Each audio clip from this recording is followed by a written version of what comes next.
Welcome back, everybody, to Total Nonstop Impact and JAYBONE. That's what you to say. Smash this podcast. This is the Simulcast. I like to do for all the Impact Plus specials, the new thing we have started doing last couple of months, guys. T and I, Smash, we are sister shows, brother shows, I guess for guys, brother shows. So we figure for the Impact Plus specials, it'll be TNI and Smash doing it co-streaming on YouTube. Smash is doing the Twitch. So if you're watching on Twitch, it's twitch.tv/ what is it, Jay? Smash's podcast? Yeah, Smash this podcast. Yeah. So subscribe over on Twitch. Smash gets the Twitch on these Plus specials. TNI just YouTube. So guys, welcome back. We are here with another special. Mark is here with us again today. We're talking Genesis 2021, and holy shit. I'm psyched because I didn't do the live watch reaction like you two did, and I wish I had now because there were so many moments in this show that I was like, "Wow, what the fuck?"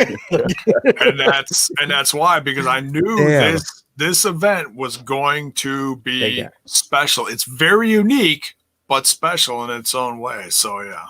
They got me today, man. So just welcome everybody in the show and in the chat. What's going on, guys? Hopefully y'all had fun watching this. We're gonna break it all down. Not to overanalyze it too much because these two did a live reaction. So we'll kind of go through each one and more so discussion based, I would say, kind of where, because if you think about it, this show leads to a lot of future. This was like a future setup show. Like it sets the tone for 2021. So it really did. We're on a great track then. Yes. This was fantastic. I am super, super impressed with where we ended up tonight. So looking forward to talking about it. So everybody, I hope in the chat, definitely give your feedback. The Impact Plus specials are more discussion based. I feel like they are more like the weekly is what you can kind of analyze in depth review, but these have so much coming out of them that it's more of like, it's more discussion on what we think is going to come of it and where we're going to end up with this, like, January to December, almost in a sense. So people in the chat, engage as much as you want. We're going to definitely display a lot of comments and we want to talk about this one tonight. So, no matter where you're watching from, whether it's Smash's podcast or TNI, it's all love for the product. So, we both appreciate it equally. Oh, shots fired by Millard already, and I'm feeling it. I'm feeling it. We were talking. Trent and I were going on about this before we went on air. Yeah, I was mentioned absolutely. I want to discuss that. I want to discuss that too. I want you guys' feedback on it because this is honest feedback. One thing Impact told us that when we started the show, when they've given us feedback on the show, is that they did like the fact that we don't sugarcoat things and we don't hide how we truly feel on this stuff. And we're not out to bury anything, but we're out to be critical. We want you guys. You guys are also fans in the chat. So we want your feedback because we want everybody to have a voice in what we want better with the product. So we're gonna talk about all that. There's a very interesting opinion right there, and it just is better than Bound for Glory. Wow, it was a good show. I suppose that just depending on what every fan is different. Everyone has their different things they're looking for in an event, and this event was very high on the wrestling action, not so much storylines at the very end of the show, but this was all based around the tournament mainly. 3/4 of it was so very much so. And like you say, it depends on what you're looking for. When you say Bound for Glory, the first thing I think of is Sue upsetting Deanna, and to me that was the better show because that match was so incredible. Jordan and Jazz was awesome match, but man, that Sue Deanna match was just one of the best ones of the year. But yeah, it really depends on what you're looking for. There was the one thing I didn't like about this show in a holistic sense is there wasn't enough vignettes and backstage stuff and story progression for me. But I recognize it's an Impact Plus special. It's almost like it was meant to not be that at all. Like for vignettes and stuff. It was more like, here's what we're just having matches and we're going to introduce you to a couple new guys who may end up on the roster. And just enjoy the show. Super cool to see. I would say this too. We're talking about, the commentary's already come up. I'm just going to kind of stick with that as a theme because the commentary was rough tonight overall. But if you're going to have a tournament like this, bring in somebody like Matt Striker, who's very analytical, knows the move names, understands the sport from a sporting aspect, not from an entertainment aspect, because that's what you needed for a tournament. Yeah. And Josh and Matt were not up to the task in that regard. Not that they were horrible at everything, but in terms of calling the match move for move and really being a strong play-by-play, we could use somebody like Matt Striker in the booth for this. You know, this is a good point. I like where Mark's already. Let's start with this commentary thing because everybody's in the chat's already talking about it. That's fine. That's fine. Let's just get it out there right now. I agree with you. You know, also from the sense of it'd be good to bring in Striker or D'Lo or whatever, just to make it feel different because it's an Impact Plus special. So to me, it would feel like a special show. Different that it's like, hey, cool. This is a whole different realm being the Impact Plus. Let's have a different commentary team. You know, just even if it's a 3-man booth, just having some other voice in it would separate it from the weekly Impact on Access to me. That's what I would like to see. So that was one thing. Another thing I had, there were some moments in this where I felt the commentary did not give me a sense of urgency. So I want to put that out there. I want to put that feeling out to everybody in the chat too. Especially in the main event and the finals of the Super X Cup. Maybe more so in that one, but like there was such a sense of urgency in this show that I was like, I didn't feel any of it tonight. In the Super X Cup finals, in the Ace Blake Christian match, I think that's where I was audibly upset on the watch along with the commentary, because there were so many moments and sequences and matches and moves where there was either a missed call or no call, and it was like, man, it was like dead air almost, instead of what was going on in the ring. And what was going on in the ring wasn't like a collar and elbow tie-up. It was fucking fire, you know? And the match just felt, I mean, the match was great. God, I didn't know how the main event was going to top that match. Oh, man. That's another story. But the commentary match, I really, truly believe that we need a play-by-play person like Matt Striker, or someone like that, D'Lo Brown, someone with a really in-depth in-ring knowledge to go out there and call these matches. I don't know, Jay. We do throwback, right? And it's like I don't mean to keep harping on this, but like that team is so good. But just hearing a guy like the way Tenay, and I get it, people are different. I understand that, but there's an art to selling me on the fact when there's an urgency, when there's a panic, a desperation, a fear in a match, like a guy like Tenay would make me feel that moment. I'd be scared for the performer. I'd be in the ring, you know. And this is where like we're fans and we get into that moment. Like, I'm in the ring with this guy. I feel that pain. And Tenay, through his voice, you could tell his heart was beating out of his chest. Exactly. You could tell the stress that he was going through watching this live. You could close your eyes and be like, "Oh my God, I'm there with you." And exactly, that's what I wanted out of it. In Tenay, you know, he would give you the technical aspect, but he would give you the history aspect, like a Cornette would do more of a historian. I mean, he's the professor, right? But alongside him too, you had Don West, who is not for everybody. I love him, but whether you like him or not, he's animated and he can get someone over. Amazing Red got over because Don West liked the shit out of him. True story. 100%. They'll say it to this day. Like Don West losing his mind to it was what got him over. And I want to welcome Joey Z, new listener to the show. Joey, thank you very much for being here. Yeah, absolutely. And with Josh in the booth, you're not getting either one of those aspects. Josh is a third man we've seen before. That's fine. Josh is perfect. Fine. He's a perfect third guy in the booth. But as my lead, I want a solid lead who can sell me a story. You know, sell snow to an Eskimo like that. That's what I want out of a commentator.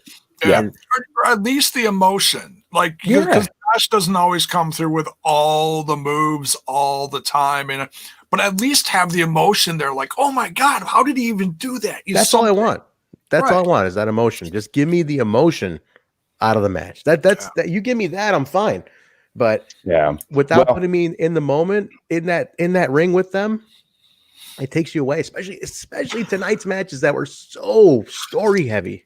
You know, like the struggle, Blake Christian, this young kid, does he even have a chance? Oh my God. Willie Yeah, Mack, long matches all night.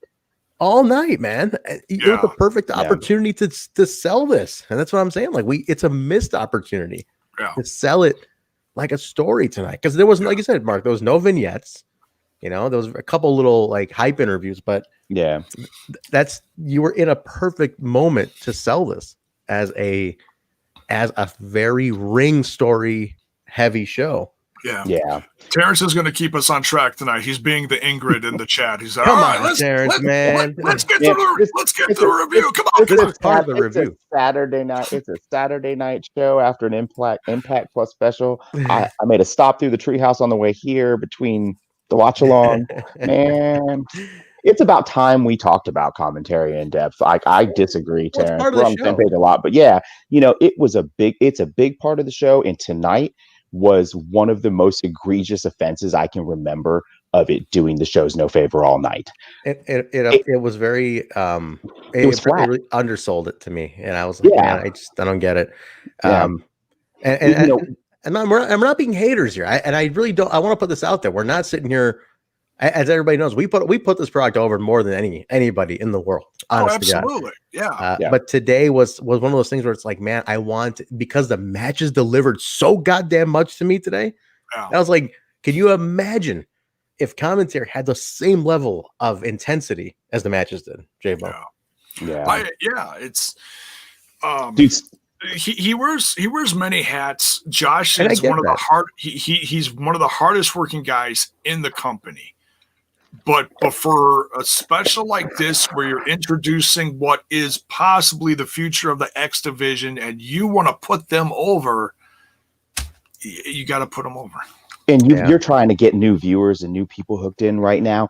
And whether you want to like entertain the Marks online or not, Josh is heavily disliked by a lot of casual fans. If you want to grow the product, he's not the guy to be the face. That's just facts. Somebody mentioned Morrow. Give me Morrow. That's a guy like Don West. Mauro Ranallo, in my opinion, is one of the best working guys in the business right now, period. I would love to get him. Morrow ain't going to come cheap, but it's definitely an investment in this brand's future. Yes. Yeah. So that we want, we want to state that because it comes up a lot, not only here, but it comes up on the weekly show. Everywhere, especially because we discuss the throwbacks too, and we bring up Tenay a lot.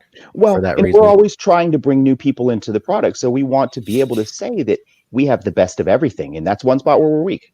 Yeah, and we're critical about. There's our word. We're critical. We're critical about it. We're not shitting on it. We're discussing it. We're, it's all constructive criticism. Yeah. So. Definitely keep your stuff going, guys. And Brandon saying much respect for Josh. It's not like we don't respect him. It's just we got to have something fresh in the sub. Yeah. So keep those comments coming, guys. We're gonna jump into the review now. Jay, if you want to just throw comments up as you see them, anything good, just keep them flowing. I'll keep them flowing too. But you guys be very vocal tonight. Let it all come in, and we'll go from there. But so let us know your thoughts, and thanks for being here. If you're in the Twitch, you can cheer bits. And if you're in the YouTube, hit that like button, hit that sub button if you're digging a product. Yeah, definitely, guys. Sub to everything. Like I said, we're the Impact Plus specials. We simulcast on Total Nonstop Impact and Smash This Podcast, and then also the Twitch for Smash This Podcast. So feel free, follow, sub, cheer bits, like whatever you got to do, but support the numbers, support the two brands. We appreciate that. And so let's kick it off. Genesis 2021, guys. Skyway Studios, Nashville. It was the crowning of the Super X Cup. You know what blew me away? I was talking to Basil about this earlier. I couldn't believe this is only the fourth Super X Cup ever in history. Because it feels like they've done so much more. And what him and I concluded was it's because they used to do the World X Cup a lot back in the day. They used to do the World X Cup pretty regularly. So that it always felt like there was a cup going on all the time, but the Super X Cup technically only 4 times. And it was kind of interesting to see that. I was like, oh shit, only 4 times. But again, like I said, the World X Cup was done a lot.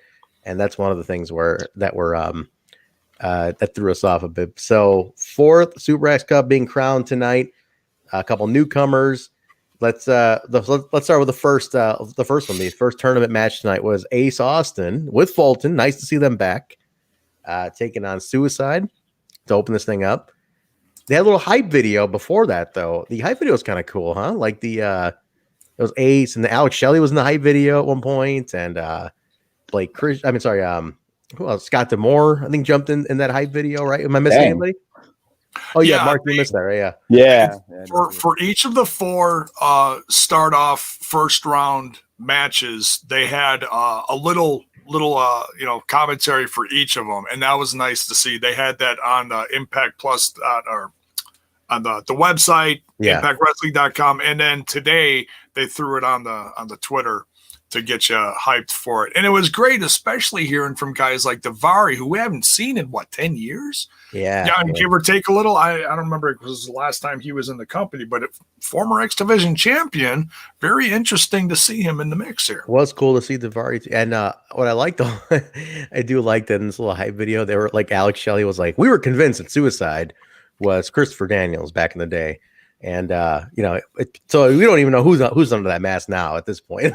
I was like, I love they called it out, that they were just like, we don't know who the hell it is, but we thought it was Christopher Daniels, which, as everybody knows, it was Daniels, because apparently, from what I recall, I'm trying to remember my facts here, and Critical Sting might be able to keep me honest on this one, that it was because I was set to be Kazarian, and then Kazarian he got hurt, and then Daniels ended up playing Suicide, and then it went from there. Then like several people have been Suicide, so it's almost like it's hard to tell who was Suicide when he was champion and all sorts of shit. So kind of who was Suicide when he was champion? I believe when he won the title, it was Daniels. I think it was Daniels, and then midway through the run, I think Kaz came back, is what it was. Okay, so they both shared the title run. Okay, it was weird. Like, don't fully quote me on that, because Kazarian started it, right, and he got hurt, and then Daniels took over, is what it was. So, but I'm trying to remember who. Yeah, option C is consistently inconsistent. Who was the last? Brian Cage was the last option C, right? Yeah. But so it was cool. It was good. I thought the opening match was great. Ace and Suicide, Jay, set the tone for the night. But one of Suicide's better matches since the return, though. It really did. Suicide, just not thinking about who's underneath the mask and the change over the years. The Suicide character over the years has done significant things in the X division.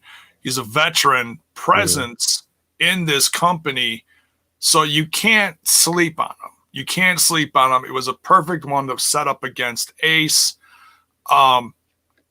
Fulton paying dividends to his man all night long, with the exception of the main event of the Cup. And I'll give Ace Austin credit for that, telling Fulton to stay in the back for the final part of the Cup. I did not expect that, but that actually impressed me. Like, okay, you got me this far, I'll take it the rest of the way. It was good to see both of these guys back too, by the way. I like seeing that. It's like cool. Thank you guys for having them on, because they have been two big parts of the show. We haven't seen them in a bit, so cool to see them back. But no, definitely a great match. I thought like I said, the Suicide, whoever's on the Suicide right now, did a fantastic job. I think they absolutely killed it tonight. I think it's Tessa now, right?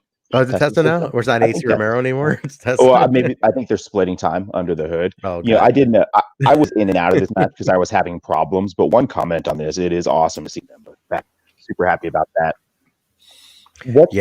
What's up with the Fulton repackage? I thought, like, if it's just to get him away from OVE, I totally understand that. But I loved his look before. I thought he looked like a total badass. Now he just looks like another big dude right now. And I know we haven't seen him in full. Well, we've seen him in gear once, right? No, we haven't. No, we haven't seen his new gear yet.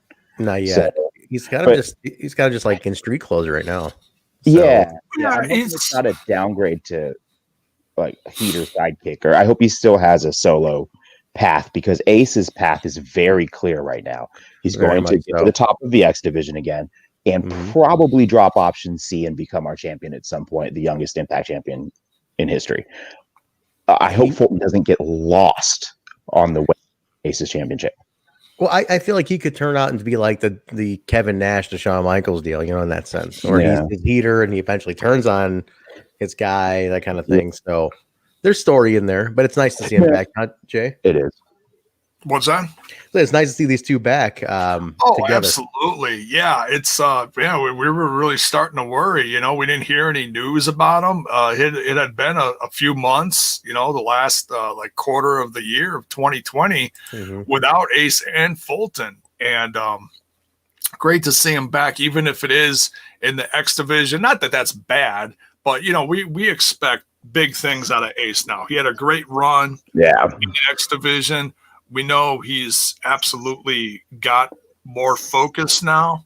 So, great way to kick off 2021, the return of Ace, the return of Fulton. We just got to see exactly what Fulton is going to be for Ace now and what both their futures are beyond this cup. I think we're going to get a clear vision of that after Hard to Kill. Yeah, I think you're right. I think then you have the year in motion at that point. Yeah. So I would keep your eyes open at Hard to Kill for sure. Yeah, and I know it's early. They always tell us to be patient. I really gotten on board with Fulton about middle of last year, where they were really starting to push him as a singles, and then they put him with Ace, and I thought he was getting really good in the ring for his size. He just needs some character development, but anyways, I don't want that to get lost in the shuffle. So I'm happy to see Fulton back too, man. I know we're all happy to see Ace, but it's nice to see Fulton back too. No, definitely is. So that was first round tournament. So Ace Austin beats Suicide, gets him with the fold. The fold was really sold tonight as you don't know when. It's very much like a diamond cutter. Like they're like, you don't know when it's gonna come. You know when he's gonna hit it. He can hit it from anywhere. I said that about it being an RKO tonight. Yeah, which is a diamond cutter, by the way. Yeah, let's just go backwards, JAYBONE. Absolutely, definitely a DDP diamond cutter. Absolutely. Yeah. But no, it was they stole the fold. Sold the fold. That should be a t-shirt. They sold the fold as that move. It's like, oh shit, he can pull that out anywhere and win this match, which was and they've protected it. They've protected the fold too. Like do you remember anyone kicking out of the fold? I don't think we came up with a name during the I think Eddie Edwards is the only one who ever did. He did? Okay. Yes. I think Eddie is. The names are few and far in between. I think it's only Eddie. I think Critical Thinking can confirm this. That's how you protect a move. 100%. That's the only way you do it. But it's been safe, and I like it. I like where it's at. Second first round match. Now let's talk about this. These are two new guys, right? Blake Christian, Casey Navarro. They both get a pre-match backstage promo. I love Casey Navarro, man. This kid has something very special in the promo department. Jay, to Casey, talk about this. Let's talk Casey Navarro. This kid cut a hell of a pre-match promo. Cocky. Yeah. So like he's just exuding in confidence. He had it, man. His timing was great. His arrogance. Blake Christian is more like the regular guy, kind of the fight from below.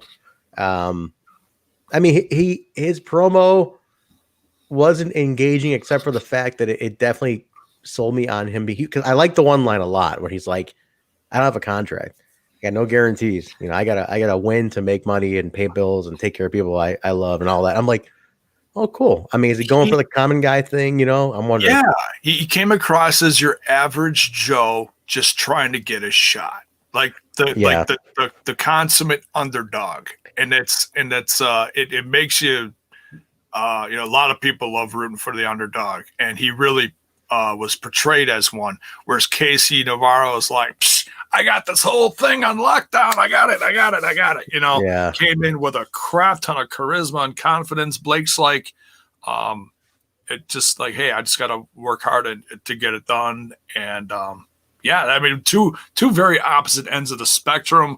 Yeah, but where and they both brought it in the ring. I'll give them both that. They both brought it 100%. This match and I'd say one other match from the tournament was very hard to read as far as like predicting it.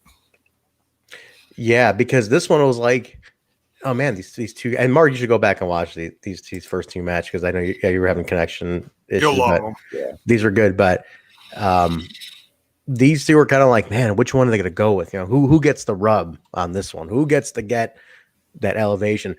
Honestly, now Casey, I know Bill confirmed it that he had done, and we all talked about it. I completely forgot he had done some specials before.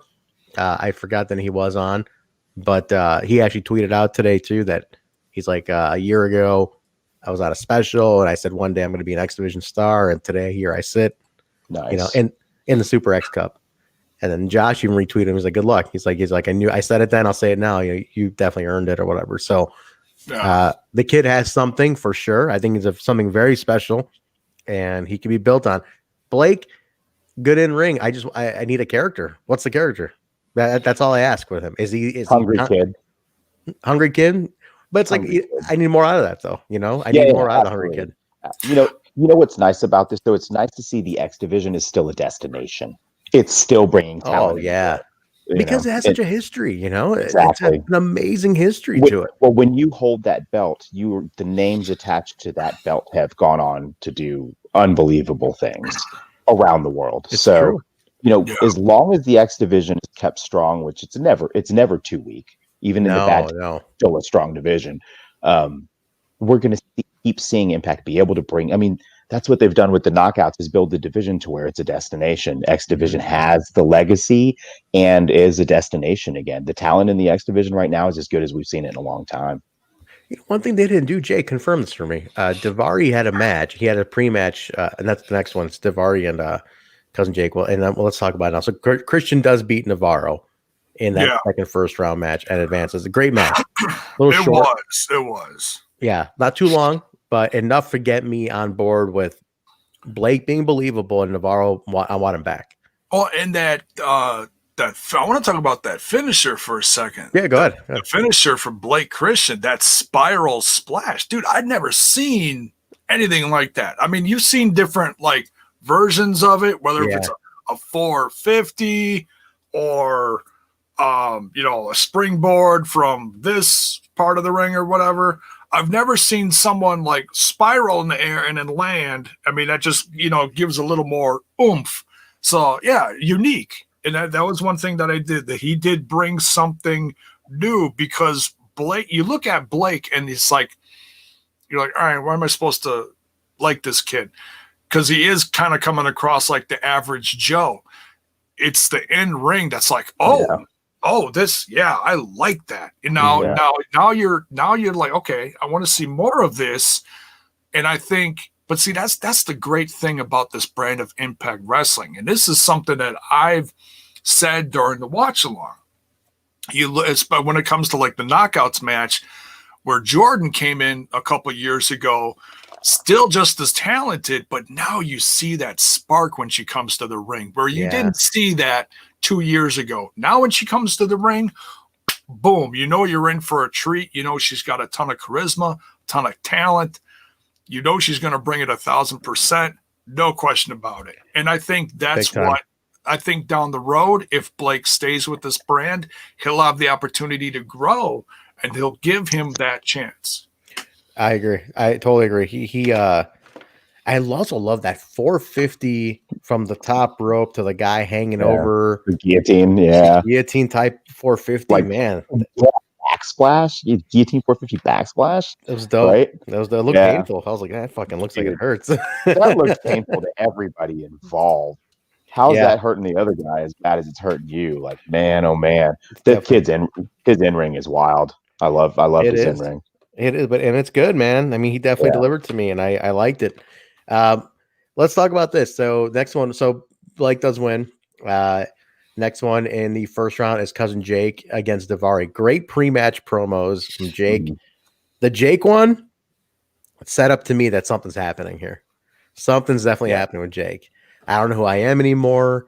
I feel lost. I've been a Diener my whole life. I don't even know what's what. Like, I don't know. Maybe something is happening is all I'm going to say. Like, that's all I kept thinking. I'm like, my initial pitch here, what I've done here was like Jake gets to a point where he turns or they turn, whatever, they break up.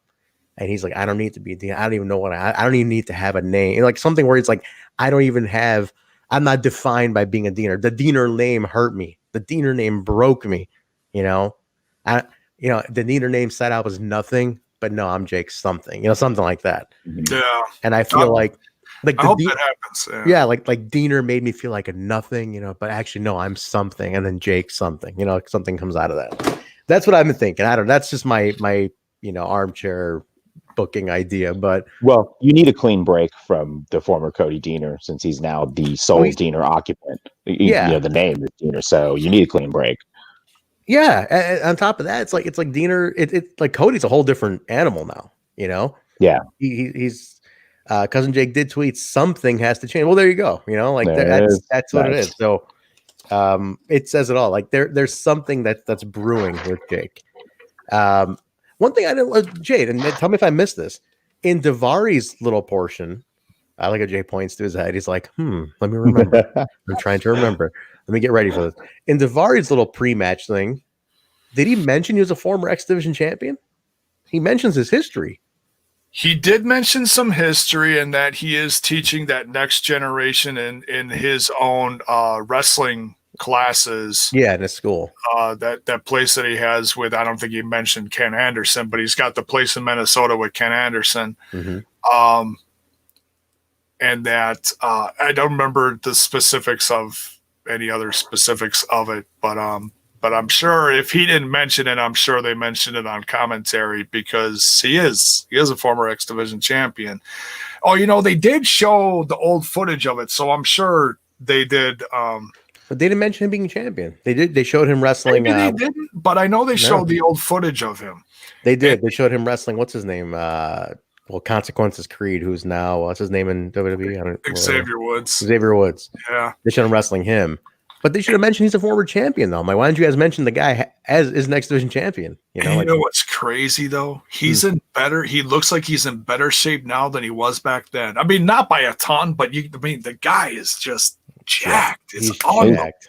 Carved out of stone, like thick jacked. Like it's bananas. Like how jacked this guy is now. He's like, got a body like a Greek god. It's nuts.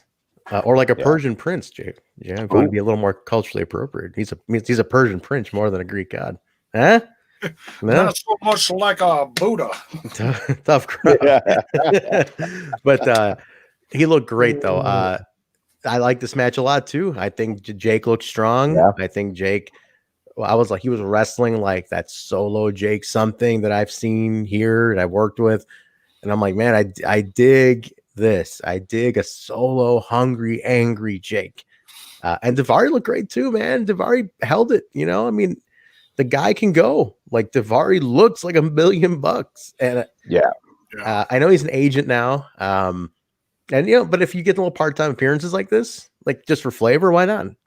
There's no harm. Like put him in the tournament. He's a former champion. That's the thing about bringing back guys like Davari. He's in shape. He's staying in shape because he is teaching that next generation of kids. So if you stick him in the ring with someone current or someone up and coming, he's not going to stink up the joint. Absolutely. He's a veteran you can count on, who looks the part, and he's teaching, and he can be a ring general in there too. As a veteran, the guy's been everywhere. Let's not forget that. He was in major. He was up north. He was in TNA for a long time as well. He's been on some major shows. The guy's worked big events. Yeah. He knows what's going on. This brother's great too. And I bet you he costs a lot less than RVD. You're still getting that veteran in the locker room, Hey, I'm a huge RVD mark. No disrespect to RVD. I'd love if he'd come back. I'll always cheer for RVD. But I'm just saying, he probably costs more than Sean Davari. Absolutely. And we're getting mileage out of Davari that's probably similar. Absolutely. I'm not especially on the back. So I'm not going to say what it costs to get RVD on a podcast. Did you ask? Really? Did you look at this? In a former podcast that I was with, we asked, and let's just say it was a lot of green. 5 digits. 5 digits and a lot of green. To make it, to come on an up and coming podcast for charity purposes, mind you, it was for charity purposes, And he said, screw it, I'll just say it. It was $15K to come on the podcast. Come on. Wow. 15,000? Yep, 15,000 to come on our podcast, and we were doing it for charity. Wow. So, yeah. When how long ago was this? This is 3 years ago. 3 years ago. Shocked. $15,000. Unless he was just fucking with you. Like, yeah, 15 grand. Maybe he just didn't want to do it. Yeah. No, he didn't want to do it. That was his agent. That was his agent. Really? Oh, Yep. Weird. I wonder if that guy was just fucking with you too. You know, that seems obnoxious though. That's like more. Yeah, But that's Jeff weird. Jarrett came on and spent about 20 minutes to a half an hour with us, and it was a pleasure. No matter what your opinion of him is, the fact that Jeff Jarrett came on and did this, as opposed to, was nice. That's interesting. I didn't know you had Jared on. That's interesting. I didn't either. I'm sure he's a nice guy. I just hated him in TNA. Yeah, as we watch the throwbacks, we were like, "God damn, let's get him on and talk to him about that." Like Jeff, what was with Superman? What was it like? Yeah, what was it like being hated by everyone in the industry? Oh, come on, take it easy. Got his mic, man. Come on, those were a rough 4 years or 5, 7 years. Oh, how long? Oh my god, come on. JAYBONE cut his mic. He's I think Mark was in the treehouse a little too long tonight. Disrespecting the Double J. Listen, I'll never take this away. Two people that I can never discount because we're watching the product they created today. Basically, Jeff Jarrett and Dixie Carter. Because of them, we're sitting here today doing this. So I'll never discount their contributions. Booking aside, their contributions to the company, I can never take away from. Yeah. The contributions are non-arguable. The in-ring contributions and the booking, that's a little different. Yeah. But Jake and Davari. So Jake does beat Davari. Solid match. Like I said, Jake is looking good. Jake's looking solid in this, and I like where they're headed with. I hope they keep this up. Jake's Twitter. I really saw Jake's Twitter. He was very expressive. Another failure. I lost again. I can't keep losing like this. So I'm like, we're deconstructing Jake Diener. That if you and Mark, you're a comic book guy. JAYBONE, you are a storyline guy. I'm a big storyline guy. Television. I love TV storylines a lot. I'm a big analyst of television storylines. Like I love story arcs. This is classic deconstruction of a character before you rebuild them. And if you can do that right, like that's the art of a good television, because wrestling is a television show. If you can do that right, if you can deconstruct the character so perfectly to the point where you almost forget the past and focus on the rebuild, but you deconstruct it so paced out that you're almost invested in the deconstruction too. That's the art of it. And I feel like with Jake tonight, getting some big win, getting that momentum, good promo, that then getting to that that semifinal, losing in the semifinal, tweeting about like, I've lost again. I need something needs to change, like little hints, I don't care if this takes a couple months if you just do this right. So that was good, but yeah, we'll see. We'll see where it goes. Well, and we know they will. It's Impact. If there's one thing they do right, it's storytelling. Storytelling, man. You got some good writers in that team. The fact that they've done such a drastic thing very quickly to Cody is very quickly a great sign that they're going to do something special with Jake. It might just take a little longer, which that's fine. I think the first sign of it was when they threw him in that match against Rohit in the X Division Challenge, the Defeat Rohit Challenge. That was a lovely surprise. That right there was like, oh yeah, please, it's time to break them out. And it's like, it just sometimes you got to be a little more patient with Impact Wrestling, but they get the job done. Well, it makes sense to move slower with Jake because Cody's happened so quickly. Yes. Like the realistic aspect of that is that Jake would be caught off guard and not know what to do. He doesn't know because it wasn't his, choice. So perfect analysis. Yes, you can't, because you can't do it that quick. Like you just we're just as viewers, we're just absorbing Cody's change. Like it was literally like he just shows up with a shaved head and a whole new attitude. We're like, holy fuck, So a little bit of teasing over the holiday, and then we get that Cody. We're like, holy shit, nobody saw it coming. So I like that. Let us soak in Cody's change, and then as Cody changes, it's like, okay, cool. Now we get Jake. Yeah.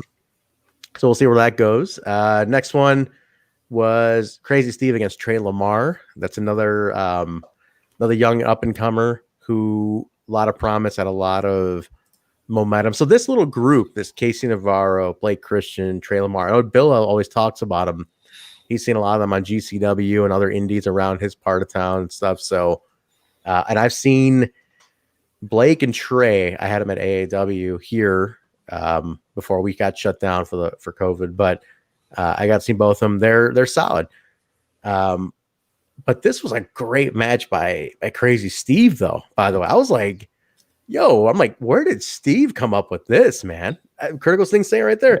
We were talking about that later on in the night, that this was really a spotlight show for Crazy Steve to prove he's not a gimmick character. Man, he looked good in all of his matches tonight. Got in lots of offense, had some good long matches, nice sequences. Man, really big night for him as a wrestler, as a talent in the locker room.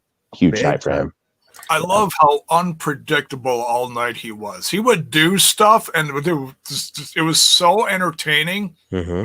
It took a while for the match between Trey and Crazy Steve to get going, but that's okay, because we haven't really seen. We've seen some comedic stuff with Crazy Steve recently, and the whole Wrestle House gimmick stuff, but now in ring, like he had a whole oomph of momentum going into this tournament when he won that 4-way on the last Impact Wrestling. Yeah, man. So now he's in the tournament. He's got this confidence, and he just got all kinds. I mean, they put the exclamation point on Crazy. Crazy Steve got in Trey's head early in the match and did all sorts of unpredictable, like just how he just approached him. And Trey's like, "Whoa, what are we gonna wrestle? What the hell's going on here?" Yep. Made me uncomfortable watching it. I'm like, "What are they doing? I love this." And we haven't seen that out of Crazy Steve in a while. And the little promos leading up to it, so good. Fantastic. So good. Fantastic. Steve shined. Again. Yes. Big night for him. It was nice to see. He's one of those guys in the lower to middle of the card that you can always rely on, not only in ring, but in a storyline sense. He's a strong storyteller. He has a strong sense of who his character is, and he's good in the ring. I got to address this comment here. That Christmas tree has been up longer than Trent's marriage. Probably. And fuck that. I leave mine up through January because that's how it works. So get used to it. No, most of the people in Chicago got them up in January. I live right in the city, a lot of high rises, and I can see all the trees. Everybody got trees. I'm not alone here. My trees are, and I love having a tree. Plus, by the way, side note, I just had to order a new bag to store that son of a bitch in. It's 7.5 feet tall for a guy who lives alone, which is absolutely obnoxious to have a 7-foot tree in my house. But I have it, and I got to take that fucking thing down myself. So until that bag arrives, I'm not taking it down. Which I'm not going to take down anyway until the end of January. So get used to it for 4 more shows of TNI, 4 weeks of TNI to have, or 3 more weeks of TNI to have that thing in the background. Said my piece. But the lights on the record show are going to stay. Guns blazing.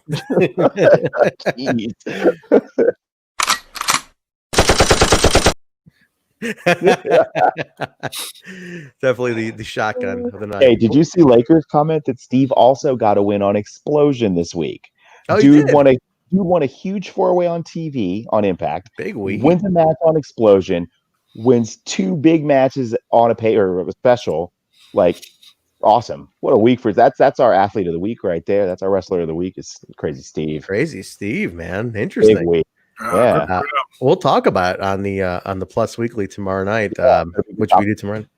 So we'll discuss Crazy Steve having a good week. But very cool. Very cool. Crazy Steve killed it. Absolutely killed it tonight. Zach Bonifer's asking about the predictions too, Jay. How'd we do? Oh, Mark did great. Me, no comment. I was 8-1, and I only lost the main event because Moose quit. Did you think I had Moose? You had Moose? I had Moose winning. That's the only match I did. I don't think anybody saw that finish coming though. That was fantastic. Amazing. God, what booking that was. We'll talk about it. We'll get to it in a few minutes. So Steve does beat Trey Lamar. Trey was okay. Trey. I want to see a little bit more before I give a final determination on Trey Lamar. Actually, I would love to see Trey take on like KC Navarro. Yeah, you know, you might see it. You might see it too. we might see it. So I want to see him take on one of these other guys who's hungry for a spot. You know, kind of like, hey, we were both in this tournament. We didn't come up winners. Let's see who the better man is, kind of thing. That'd be kind of cool. There you go. I like that. A couple explosion matches. Yeah. Something not so out of another realm like Crazy Steve, where there was a whole lot of wow, just like from character to wrestling, or just wrestling based, just so we can get a little more, back and forth, as opposed to Trey's like running for his life, like like what the fuck? What is this guy? Like this fucking clown? Like what the hell's going on? That's a monkey, man. You gotta love Crazy Steve. He kicked the monkey though. Yeah. Alicia was not happy about that one. Our very own Alicia was. Trey kicked the monkey. I missed that. He kicked the monkey. Oh yeah, I will be interested in hearing Alicia's opinions tomorrow on the weekly about that particular point in the match. Wow. And about Steve's week. That's going to be a good one tomorrow. Alicia's a big Steve fan, so I'm sure she's happy with it. All right, semifinal match: Ace with Fulton aside defeating Jake. To me, up until this point, it was a match of the night. Absolutely great pace, energy. I mean, two veteran guys in a sense, young guys, but both TV veteran guys who just they killed it. It was my match of the night up until this point. Yeah, for sure. We were saying the same thing. Yeah, I mean, little did we know every match after it would get better and better and better and better, but this match was incredibly good. Yeah. Armand's in the chat here saying he declared no more support for TNI earlier tonight, JAYBONE. Do you know that? He jumped over to Smash. He's saying he ditched TNI because he hates me. He jumped over to Smash now. He's only going to watch through Smash's podcast from now on. Smash that sub button. So it's not just Impact employees that you're pissing off on this podcast. Somehow, I don't even know what the fuck I'm doing. I don't even know what I'm doing so wrong. But it's too many Christmas lights. No. I guess so. I guess I have more up here actually on this counter in front of me. Hey man, went all out. Okay, just because you got the bachelor pad doesn't mean you can't go all out for Christmas. Come on, there you go. No, Ace does win. This was a tough spot because as soon as I saw this, I was like, damn, what's worse? I knew that Ace would get the best of him here, Yeah, but the match was great. Not too much more to be said other than it was just a very good back and forth match. Yeah, and this set up what we saw from Jake eventually later online of him starting the deconstruction of Jake. Like this is really kicked into second level now with the deconstruction of Jake. So I am looking forward to that. So let's see where that goes. Yeah, and the whole point of Jake being in this was to move into a story position for him anyways. Yes. Yeah. And what better, I mean, Ace was going to win. It doesn't hurt Jake. Like Jake didn't come out of this looking bad in the ring at all. Not at all. So he looked good. We'll see where it goes. I eagerly await to see what happens with Jake. Next one, guys, we got so next semifinal is Blake Christian and Steve. Blake does beat Steve.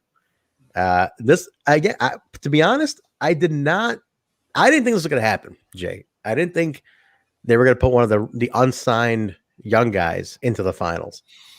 So I didn't see that. I hear Did you? I got everything right except Moose. Wow. Okay.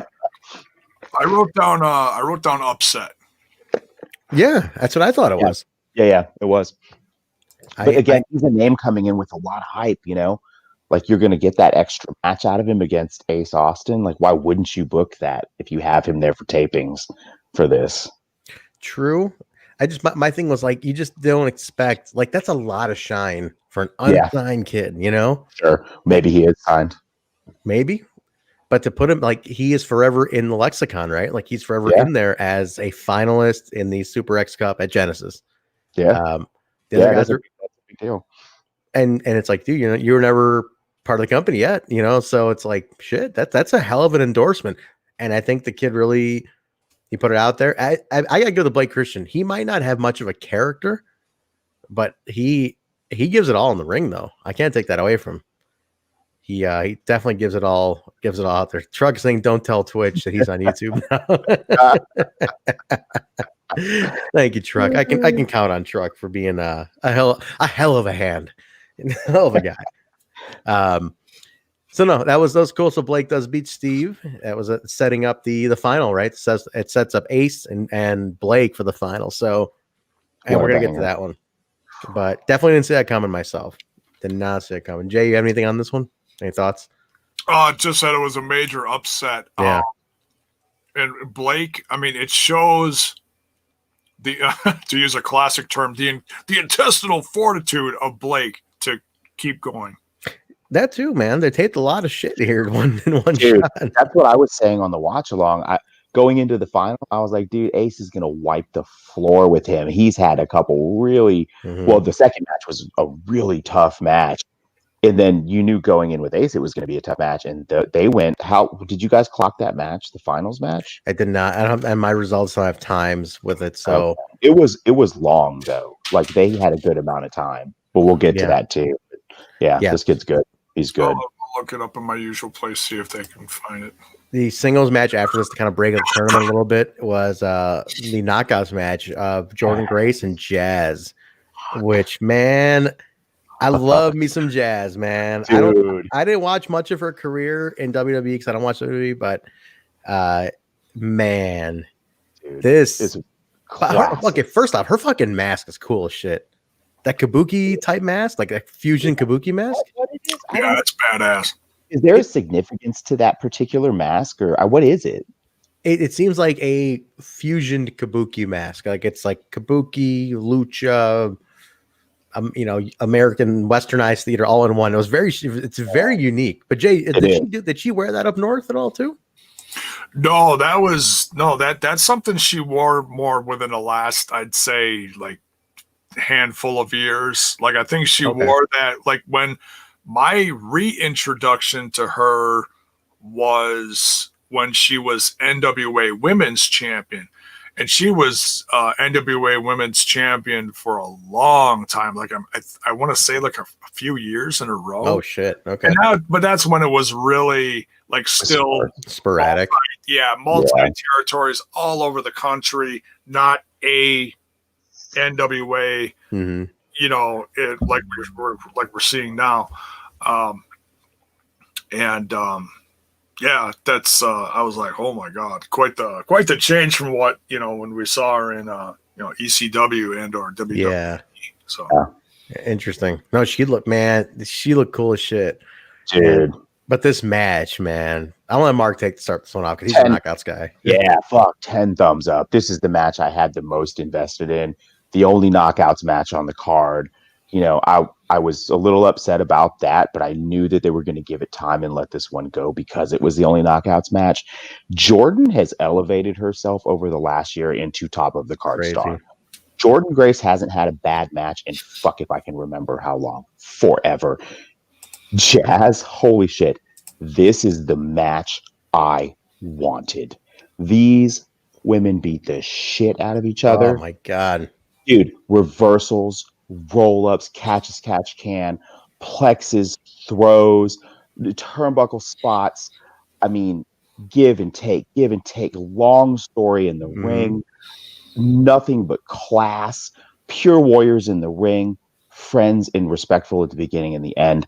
Please, Crom, let Jazz stay for a few more months to a year. Let her finish with Impact.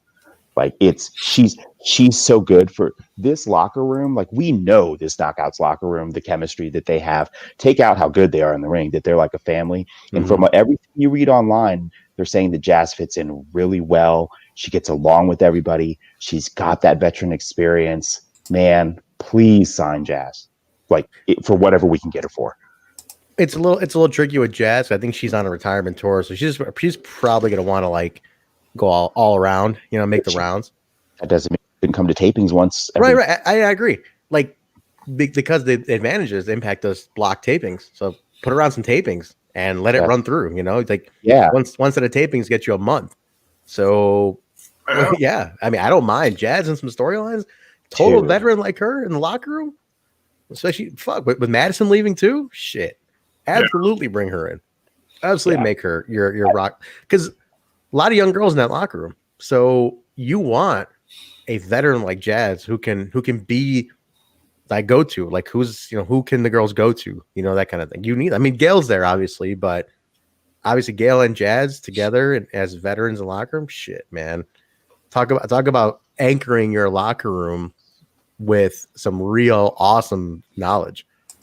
And she can still go, man. What the fuck? The match was incredible. Yeah. They both looked exhausted at the end, but it's because they put on a 10-star match. I mean, so physical, and they both brought it crazy good. I mean, Jazz didn't even look gassed 10 minutes in. She's 48 years old.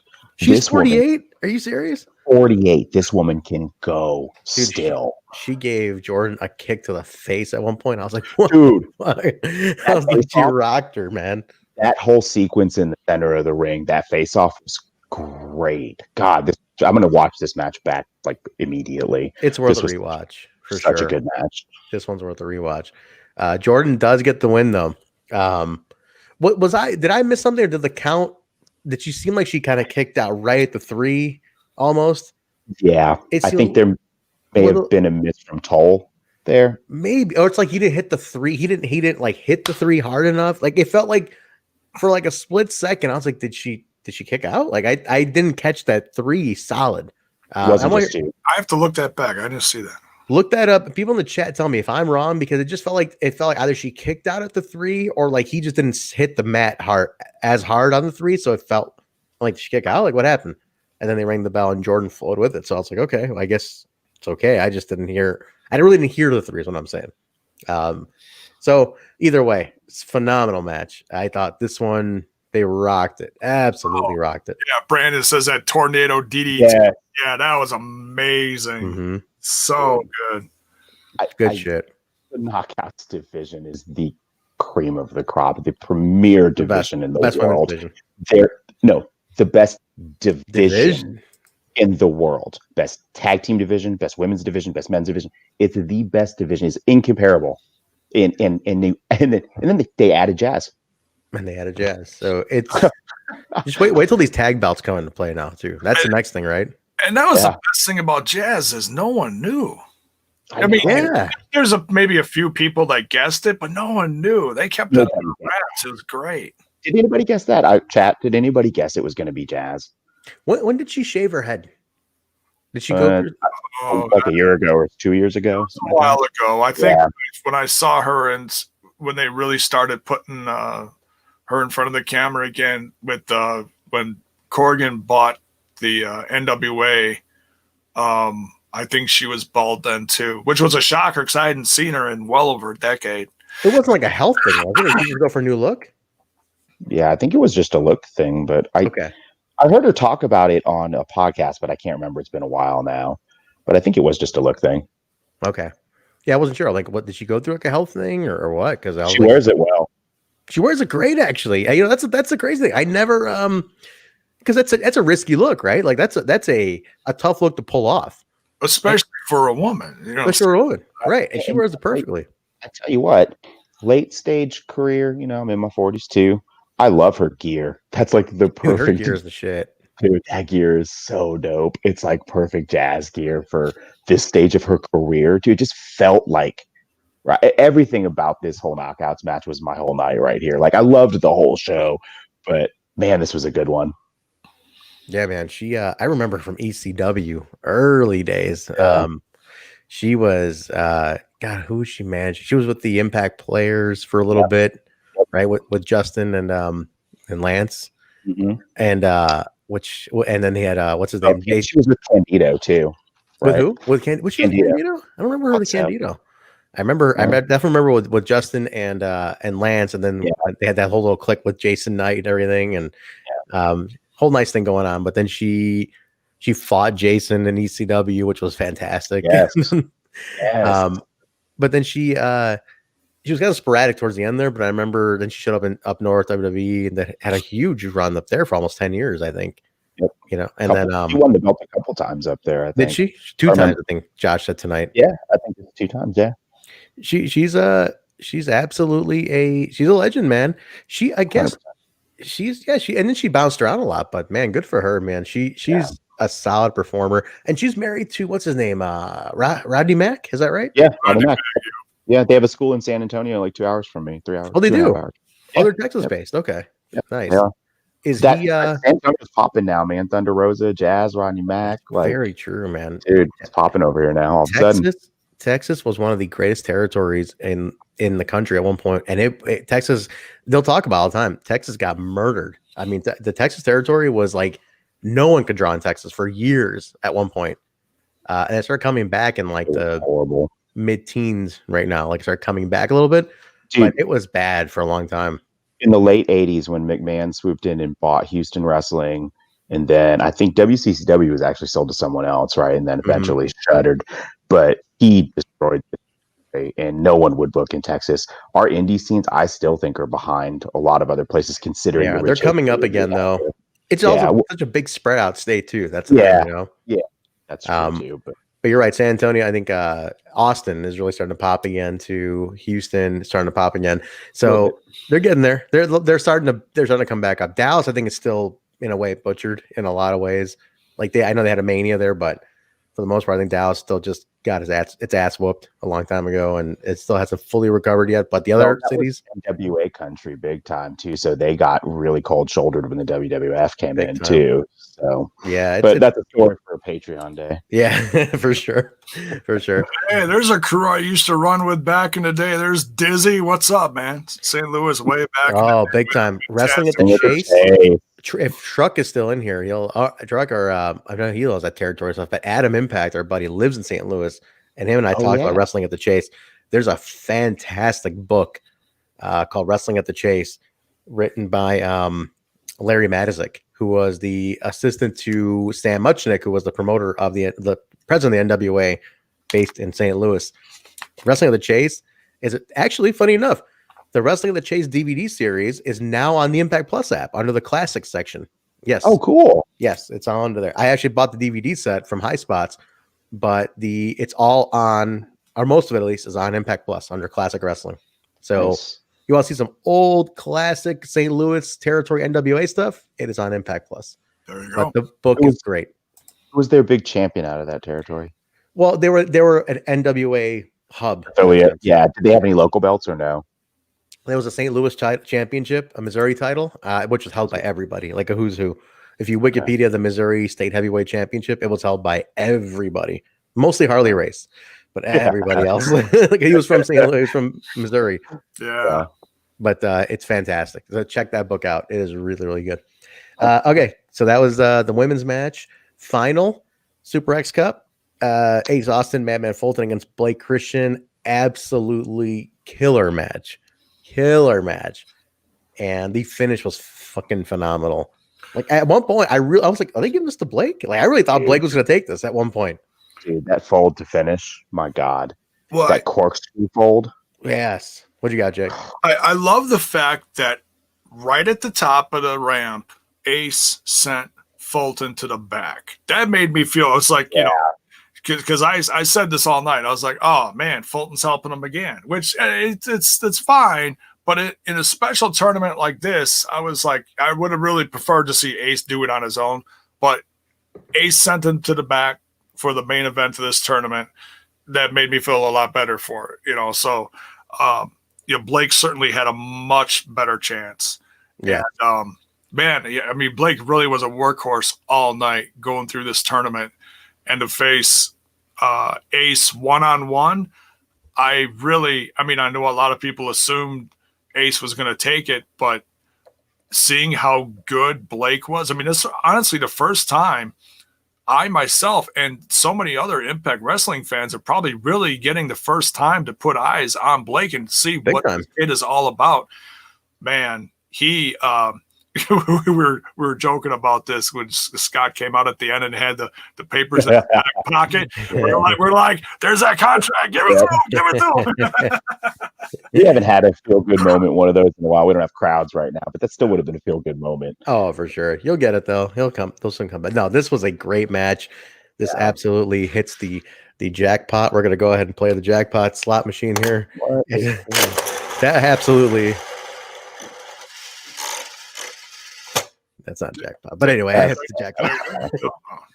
Yeah, no, someone gave me this gag gift for Christmas. I opened it up yesterday. I'm like, yeah, you were like, I'm gonna put this on the internet. I'm totally gonna work this into the show. That match, everybody, was women. jackpot. It actually does light up and shit too when it wins. It lights up and brings all your money back when it wins. But I'm like, I gotta work this gimmick into the show, brother. But no, good stuff. Ace Austin is your suicide mask. That was supposed to be your gimmick. The suicide mask. You've worn it once.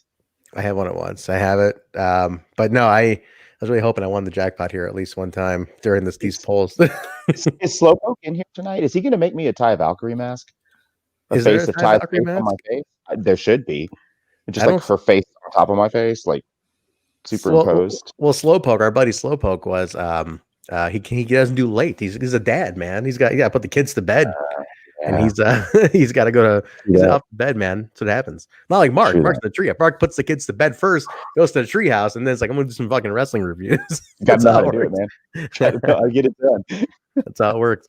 But no, definitely a great match, a good final, like one for the ages. Honestly, this is one that I think this just repropels Ace back up, and you're gonna see this 21 is gonna be a very big year for this kid. Oh, so. I am on the fence if I think they give him the title this year. He's still so young. If they gave him the title this year, I wouldn't be shocked, especially because BFG is so late into the year. But man, he's going to have a huge year, possibly world championship year. Mm-hmm. He might be the Impact World Champion this year. Yeah, it could happen, man. It's only January. We got a lot of story to go this year. Man, oh man. But he'd have to get through Moose potentially if what we all think is going to happen happens. That'd be a wild. I don't even know how that shakes out. I don't know, but that brings us to the main event. Now let's talk about this. This main event deserves a little extra time here. So I got to mention one more thing about Blake before we continue. That other finisher he has, where he puts his opponent on the top rope and does the 450 splash to the guy's back and flips him over. When he did that to Crazy Steve, that just blew my mind. The fact that he's got that move and that spiral splash when the guy's laying face up on the mat. I'm like, wow, this kid brought two finishers to this tournament. No wonder he got to the top of it. He came to play, man. Like the kid delivered today. I was very impressed with him tonight. Yeah. But no, Ace does win. He's your Super X Cup winner, the 4th ever. The last one, I attended the last one, which when Dez won in Florida. Bill and I were there. 2017, I want to say. Dez won the last one. I'm trying to remember the other two. I think when I really started watching consistently again. Yes. And that was a very young Dez at the time, too. Short-haired Desmond Xavier. Yeah. That's a unique one, too. If you guys go back and watch the 2017 Super X Cup, you got ACH in it. Sammy Guevara's in it. I forgot who else. There's a couple of interesting names in there. International Tasmo in that one too. Phantasmo's in that one. Yep. Yeah, that was a good one. Ishimori. Ishimori's in there. Yeah. And that was when he was Bullet Club. Yeah. It's before Bullet Club, I think. Before he went Bullet Club. Could be. Yeah, it was before he went. I know they did mention it while he was with Impact Wrestling. The second time through. Yeah. Yeah. But no, 2017 is a good one too. That's a really good one. All right. Main event, guys. This is it. The I Quit match. This is a feud that's been building for weeks or months, I should say, at this point. I should start it off in right about Bound for Glory time, like almost November-ish. And this was Willie Mack and Moose I Quit match. This was not for the Impact title, which I wasn't sure. I was like, is this for the Impact title? But it was not for the Impact title. TNA. I'm sorry, the TNA title. My bad. TNA title. Not for that, but this was, he agrees to quit. The winner say I quit, obviously, the classic I Quit match, which I do like one thing Josh said in this match. Josh came out and he's like, this is a match that it's almost embarrassing if you lose because you verbally quit a match. So you feel shame if you lose a match like this. So both men are very conscious of that. And so I like that he played that up. But man, Jay, this match was brutal as hell. They beat the shit out of each other in this match. This match made me so uncomfortable a few times. Oh my God. I physically was like thrown back in my chair and just like I had goosebumps, like those, not like, ooh, like you hear that song on the radio and you get goosebumps and you got that great, no, like the uncomfortable, like, oh my God, what the hell did I just see? Can I please unsee that? And then they kept replaying like Angles. the different angles of Willie Mack's head smacking off the ramp with that power bomb. That power bomb was brutal. Dude. I jumped on my couch. I was like, "What the fuck?" Yeah. Critical Stings comment sums me up at the end of the match too. Like, just God dang, when Willie went over the guardrail and he slapped the floor. Oh my God, that was a rough one too. That was our chat went nuclear. Yeah, dude. Throughout this match, Moose whipped him in the guardrail. Willie flipped over it, flat back on the cement. I mean, I'm talking like just. But like Truck is saying, I was not ready for this to be such a hardcore match. Not like this. They beat and Willie, by the way, an artiste on selling, my friend. Like when he's whining and like, oh God, I was like, I fucking felt that shit. I'm like, God damn, dude, this guy's in pain. Stop the damn match. You know? It's not very many times when I'm watching professional wrestling where I'm almost to the point of I cannot watch this match anymore because it's becoming so brutal. And there wasn't even a ton of blood. How many bloodbaths have we seen over the history of this brand or any other brand where you're just like, oh my God, there's blood everywhere, blood outside the ring, blood in the ring. You can't even see the mat anymore because there's so much blood. No, there was like barely any blood. There was like a thing about Willie's elbow got cut open or something. On the super bomb from the top rope to the outside through the table. Well, first off, I thought his head, I thought he was knocked out. I was like, he's fucking out. So, Trent, you've actually felt that ramp in person, right? Yeah. Is it hollow underneath the lower portion of the ramp, I imagine? So yeah. There's a little bit of give, but not much, man. His head clearly hit that ramp. Yeah. There's not really any give. I mean, it's because it has to be enforced to hold all those people, you know. Yeah. There's really no give. It's there's hollowness underneath it, but it's not like it's flexible. I mean, no. I know. I'm just thinking compared to concrete because he took that back bump on the concrete. Like Willie took it brutal. I mean, they both did, but Willie got the worst of it. Even the slams from Moose in the ring were so stiff. Every chair shot, like this match, I was not excited for this match. And I think I mentioned that many times that, nothing against these guys. I just wasn't that interested in this match. But holy shit. Well, we've seen it a few times. We already saw it a couple times. Yeah, exactly. But I'll be damned. These guys they went out there with something to prove, and they proved every last bit of it. Dude, Moose was like extra wicked, like real fucking mean. Dude, when he was on the mat, like laughing after he slaps Willie. Dude, that was crazy. That was like maniacal, crazy Moose. And that was the Moose that's going to win the belt. That Moose on the ground right there. When the Moose pre-match promo, I even tweeted this. My Moose's pre-match promo to me was finally the arrival of the narrative character of Moose. I thought it was the best promo he cut as the new narrative Moose, where Gia was talking. By the way, Gia Miller looked fly tonight. She looked beautiful as always. She's holding the mic, and he's not talking for like the first 30 seconds, and then he starts speaking, and it was perfect delivery. I was like, this is the narrative Moose now. I like it. And in the match, he was psychotic. He was wicked. He had the facials. I loved the guys with the get the fuck away from me. Get that. He's like, hell no, get that off of me. God damn no. They made you really feel like I'm not quitting for shit. Fuck you, I'm not quitting. And it was so intense. And like you said, Jay, it made me uncomfortable a couple times. I was like, God, they're really beating the fuck out of each other. Well, not just that, but character-wise, Moose is on another fucking level right now. Big time. It got to the point where they, Brandon would put the mic in their face, and you could barely hear anything. It was like a slow shaking of the head, like no, a little little guttural groan, like, no. It was to the point where I said this a couple times during the match. I'm like, this is gonna end where somebody is just knocked the fuck out and not gonna be able to. It'll be through ref stoppage. That's how I honestly thought this was gonna end.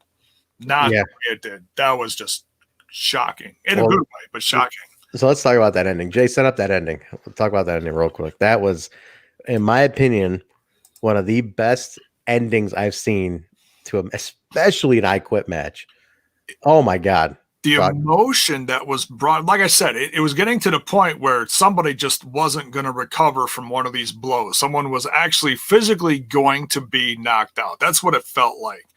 And Moose was setting Willie Mack up for that with the chair around the head. He was basically going to practically decapitate the poor guy, with the chair closing and, For context, everybody, if everybody remembers the famous Pillman ankle break chair spot that Austin did, where he wrapped the chair around his ankle and he just smashed and broke his ankle. Same idea, but around Willie's head. And all Moose was gonna do is just smash. All he did is smash the legs of the chair, and it was snap, decapitate Willie. And fucking brutal. Go ahead, Jay. Continue. And here comes Rich Swann running down the ramp, like, stop. What are you doing? What do you want? Like what's going on? Like, you've gone too far. What, you're going to kill the guy. Like, what the hell is wrong with you? Yeah. What are you accomplishing with this? And Moose is like, he's winding up. He's ready to go again. Rich Swann gets in the ring and he's next to Moose and he holds the belt up over him. And he's like, is this what you want? Is this what you want? Do you want this so bad that you're gonna kill him? And Moose is like, just like, wow. Just paused. He's like, paused. He's like, somebody finally fucking gets it. He's like, that's exactly what I want. And he just quits. Well, first off, Rich was like, if you want this, you got it. You got it. He's like, you have it. Fine. You take it. Just leave him alone. Stop enough. Right. He offers him a chance at he's like, I'll give you a shot. He's like, if that's what will stop you, and I'll give you a shot. He's holding the belt up, and Moose is like, yeah, that's all I want. And I love the thank you. And then pause. I quit. And I was like, and then he literally. I've got goosebumps again just talking about it. It's like, hold up the mic and use the ring. That is I'm racking my brain. I've just been letting you guys talk, racking my brain, trying to think of the last time I can remember an ending that was that good and that surprising and that unique. I haven't seen that before. How many times in wrestling do we get to say I haven't seen that before? Very rarely anymore. Man, this shit. So as good as the match was, the ending was 100 times better. That ending was good shit. I mean, it was. Dude, give me the good shit because it was good shit. Like the build throughout.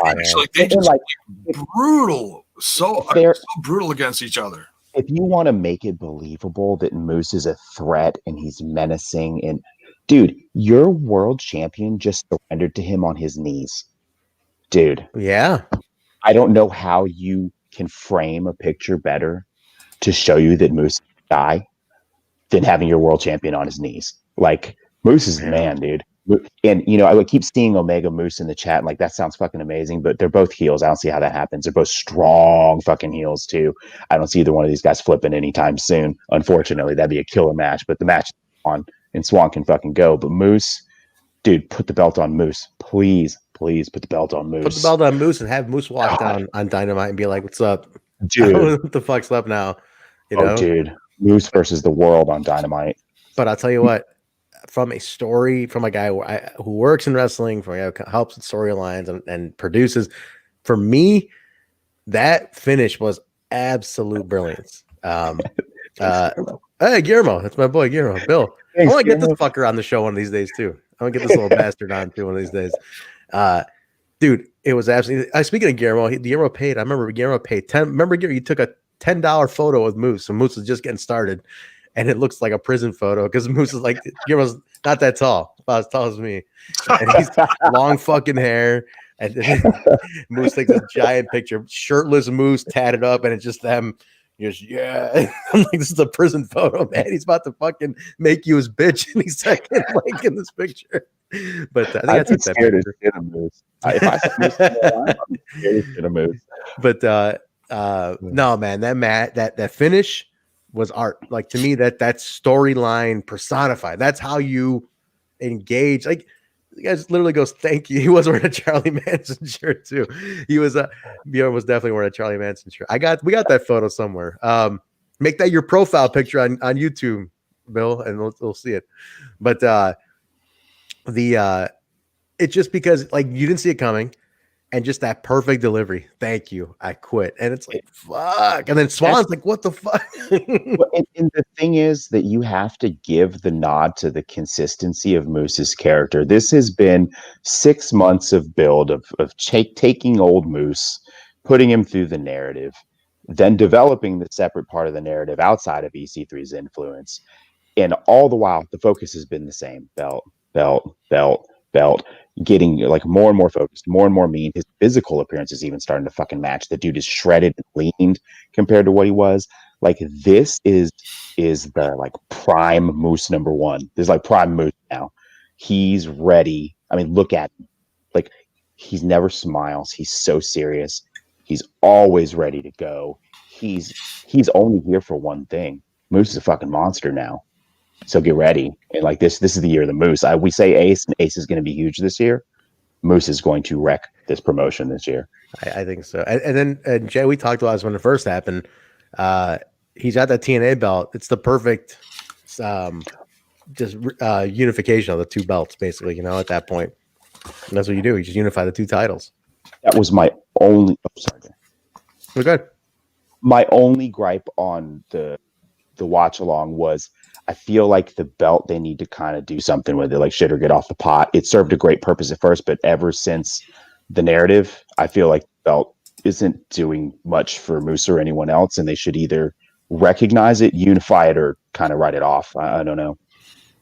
Like, I know it looks good on Moose. It's a visual thing, it does. Right? It goes the whole image, but then they need to incorporate it, I think, to because Josh selling it as it's a prop he found isn't putting Moose over. So they need to put him over with that belt if they're going to keep the belt around. Do you think they have him walk out with both belts if he wins the other one too? He starts walking out with two titles. Yes, and then I think he unifies and he gets rid of the Impact lineage since it started with Global Force, and we keep the TNA lineage, but it remains the Impact World title. Well, Can you do that? That didn't start with Global Force. The lineage is all continuous. No, absolutely not. The lineage, they continue lineage all the way back. Technically the Impact title. Angle is the first champion of the Impact. This is Angle's belt. This is the same lineage. Oh, okay. Because it was NWA to the Impact belt, and Impact title, or TNA title with Angle, and then it went from there, and then it just flowed that way. I mean, it's still the same lineage from Angle. Oh yeah. Okay.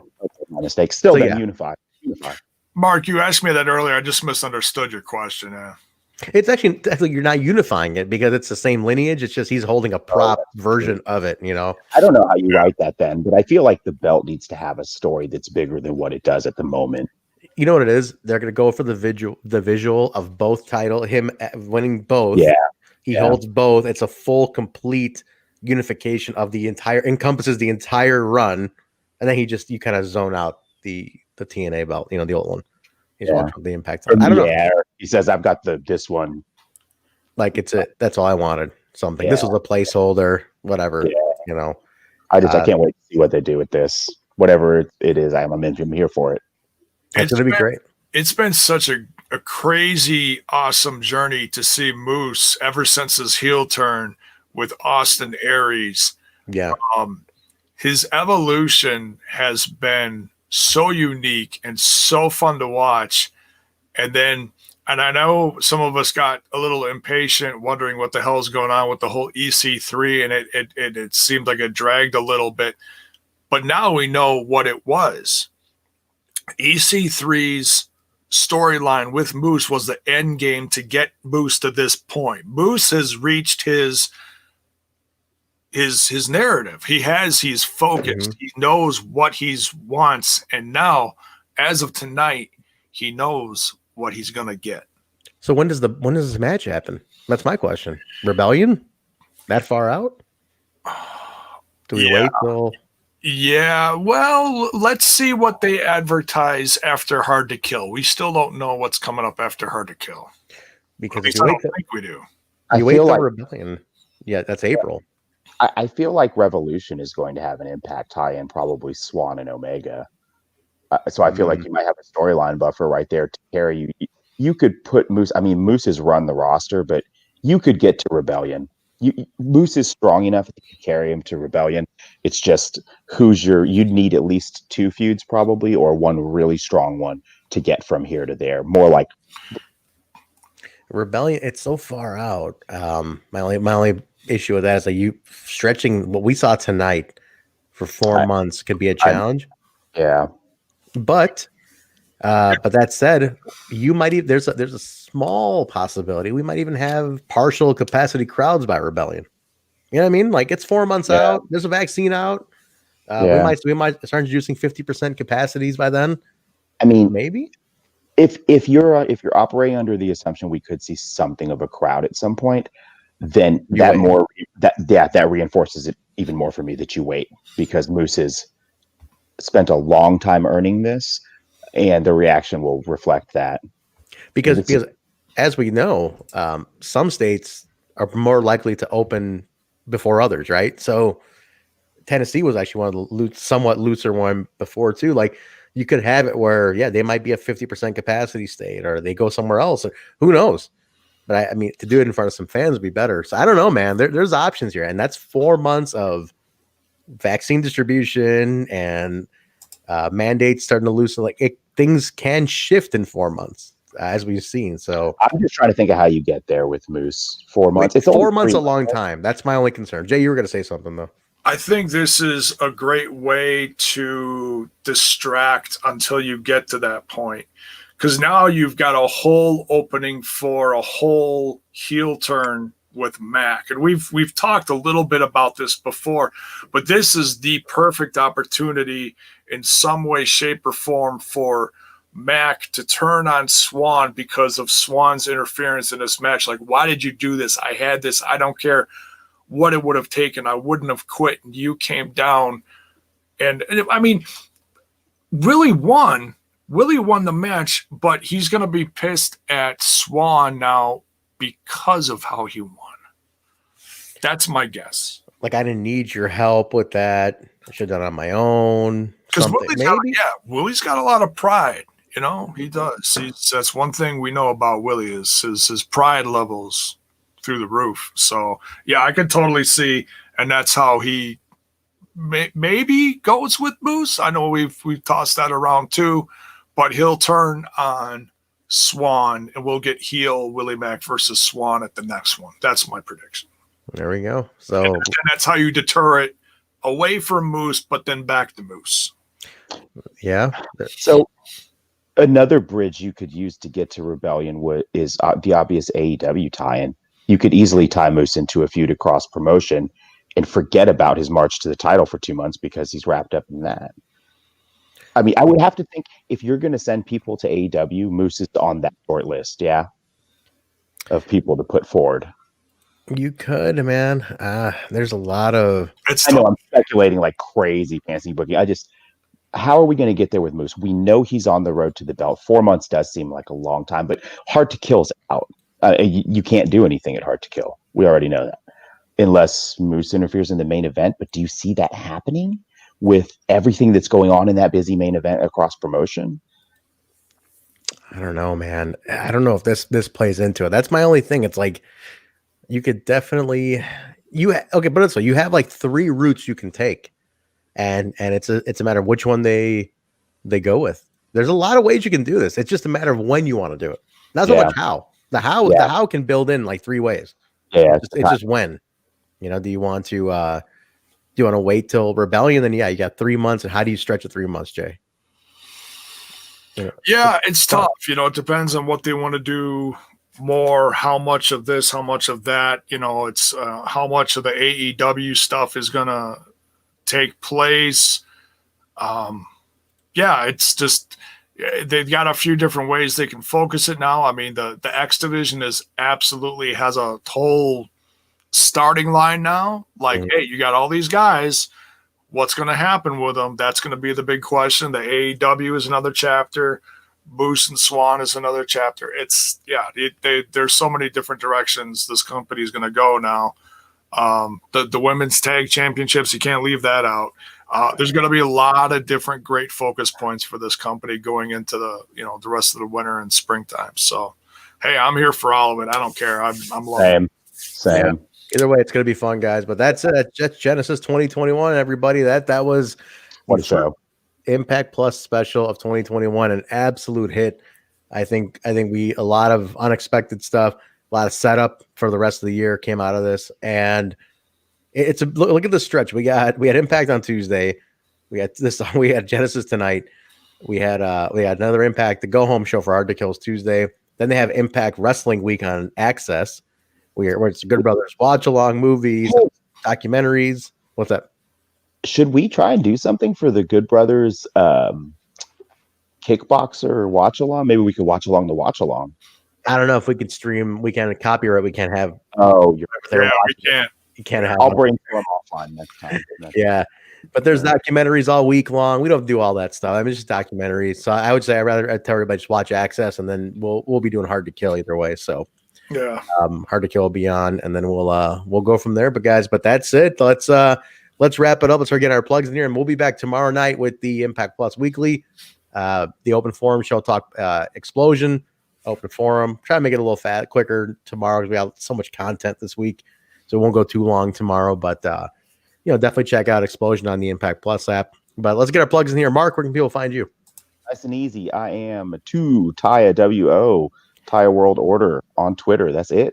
JAYBONE. Wow, they're watching us on both channels tonight. Total Nonstop Impact and Smash This Podcast. Where can they find it all in case they're on one or the other?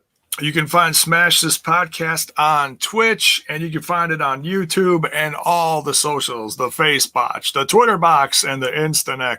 And now, also new for 2021, Smash This Podcast is on audio. You can get it wherever you get most of your audio is either Spotify, the iTunes, the Google. It's the anchor is anchor.fm/Smash This Podcast, and then it just shoots it out all over the place. So there you go, guys. So look for Smash This Podcast. The Total Nonstop Impact, guys, can be found wherever podcasts are found: Apple Podcasts, Stitcher, SoundCloud, Google Play, iHeartRadio, TuneIn Radio, Spotify, Pandora, Amazon, all audio versions as well as video at twitch.tv/Total Nonstop Impact and youtube.com/Total Nonstop Impact. Rate, review, subscribe, follow, sub, cheer bits, whatever you guys got to do. Please definitely support. It doesn't cost you anything to follow or give a like sometimes. So please at least go ahead and do that if you're not already doing it. Add us to your favorites, whatever you need to do.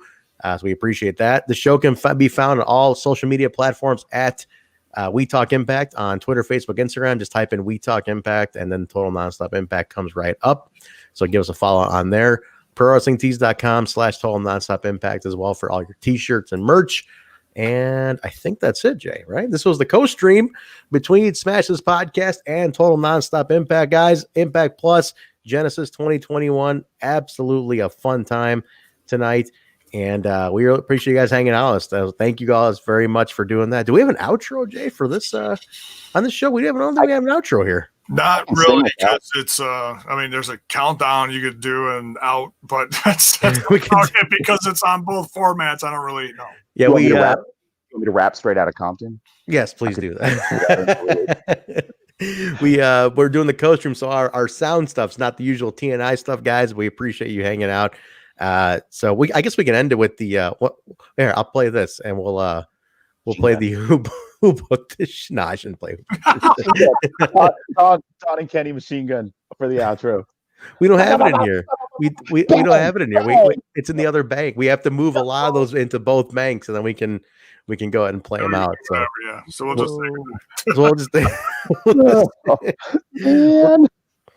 just we'll play. I gotta play something. Here, I'll play the Jim Mitchell. What the fuck by Jim Mitchell. All right, guys, let's get out of here. We'll talk to you guys tomorrow on the Impact Plus Weekly. Have a great night, everybody. Thank you. What the foul did you do?